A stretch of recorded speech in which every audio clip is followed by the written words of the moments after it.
bottle top. I found very few of these.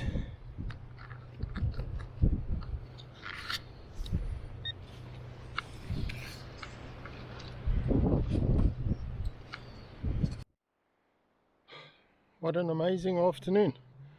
I came to this old beach and it's quite a walk, and it looks like nobody else comes here. So when I get home I'll show you all my finds.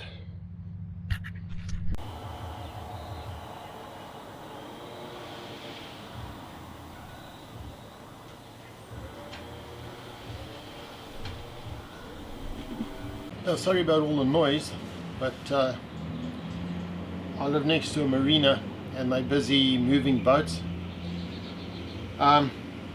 Just wanted to go through my finds. So what happened, we found an old fishing beach that I don't think anyone has ever metal detected. So I went down. You basically got to climb down, I don't know, 20-meter cliff to get to the bottom. I've done it 3 times, and you've only got a window of about probably 4 hours each day with the tides, otherwise it's underwater.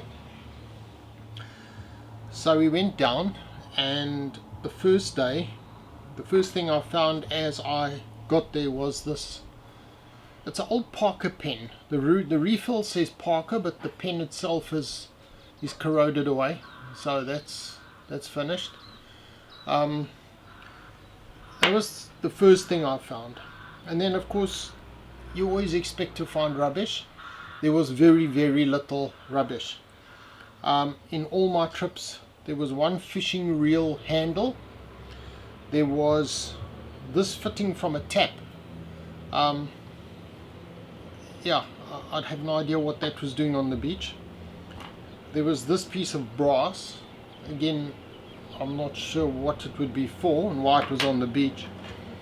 I found one vape.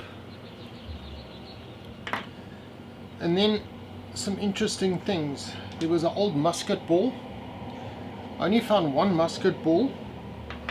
Some other funny things. I first thought this was a lipstick container, but it's got an axis and the back turns on the front, so, and the front's closed. So I'll put a better picture up, but I have no idea what this is. Then I found a copper plaque that says something about power. It's copper and then it's got holes in the back, and it says something about power and patented, but I can't see the rest. A whole lot of fishing swivels, the odd fishing spinner.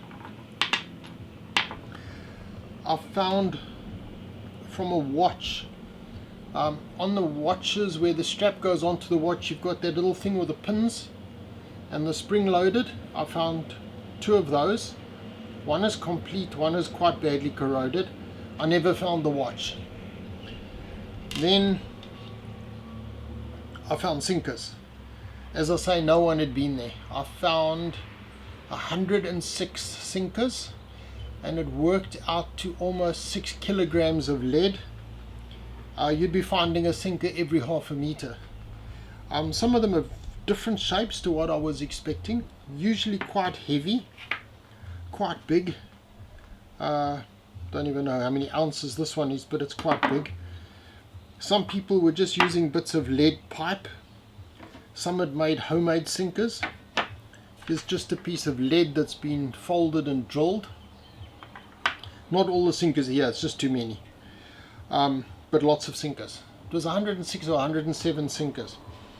Then I found a bit of a ring. It was a junk ring.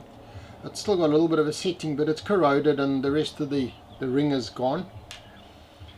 But I think for me the most exciting, I'd finished basically get sinkers.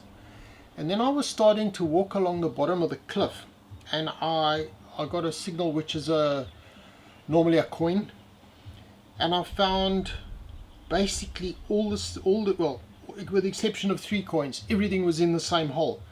And I found the remains of a knife. So I think somebody had dropped their wallet. The coins all date from 1966. 66, 67. There was one of 1973. So they were all that sort of date. And then I found two really nice coins. These are George the Sixth, 1 penny.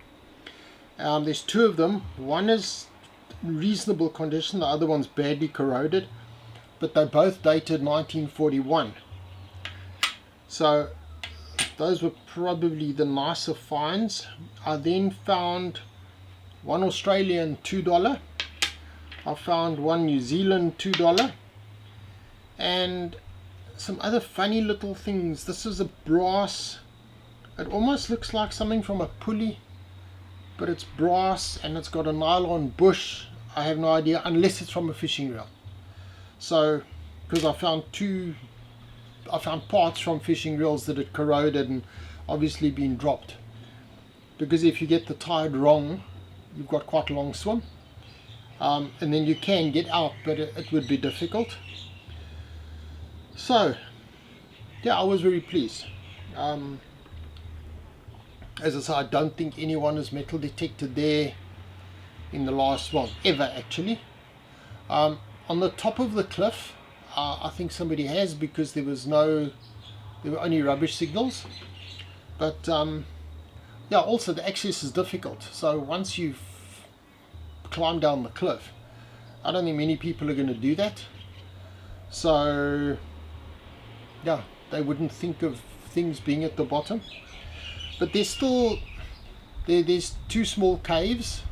The seawater does go into the caves, but and one of them has got an old tire in. And then further up the beach there's another spot where I think we might find things. But today the tide had turned and it just didn't work anymore. So today was my third trip. It takes quite a long time to get there, and then the climb down and back, I don't know, it takes a while. So I will go back again. But at the moment, you know, you look at all the sinkers and you think, oh wow, it's lots of lead. But you're getting $1.20 to $1.70 for a kilo. And all in all now I've got 15 kilos. It's not really worth driving to the scrap dealer to sell it.